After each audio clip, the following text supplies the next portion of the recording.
நம்ம வந்து ஒரு வீடியோ காட்சி ரியலான வீடியோ காட்சி காட்ட போகிறோம். ஏன் இன்னைக்கு இவ்வளோ பிரச்சனை கால்நடையில் வந்து சாலையில் சுற்றுதுன்ட்டு. இப்போ நம்ம நிற்கிற இடம் எங்கன்னு கேட்டிங்கன்னா திருவேற்காடு. இப்படியே போனீங்கன்னா திருவேற்காடு கோயில். திருவேற்காடு கோயிலில் மேய்ச்சல் நிலம் அவ்வளோ மேய்ச்சல் நிலம் இருக்குது. ஆனால் இன்றைக்கி கால்நடைகள் எங்கே மேயுதுன்னு பார்த்தீங்கன்னா அப்படியே கொஞ்சம் கேமரா கூப்பிடும். இதுதான் இன்னைக்கு நிலைமை பாருங்கள். இந்த மாடு வந்து எங்கே எந்த மேயுதுன்னு பாருங்கள். குப்பையில் மேய்ஞ்சா அப்புறம் என்ன ஆகும் யோசிச்சு பாருங்கள் நீங்கள். அதுக்கு அந்த குழந்தைங்கள்லாம் என்ன சாப்பிடும்? புல்லு மேய்ஞ்சி இந்த இடத்துல வந்து இன்றைக்கி குப்பை மேயுது. இந்த ஒரு மாடு இல்லைங்க, அப்படியே பாருங்கள்.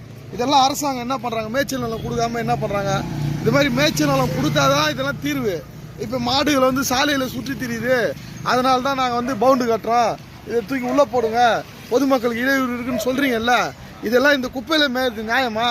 இயற்கைக்கு உண்மையான ஒரு விஷயமா இது? இன்னைக்கு இந்த மாதிரி குப்பையில் மேய்ஞ்சா அது சாப்பிட்டா என்ன ஆகும் சொல்லுங்கள்?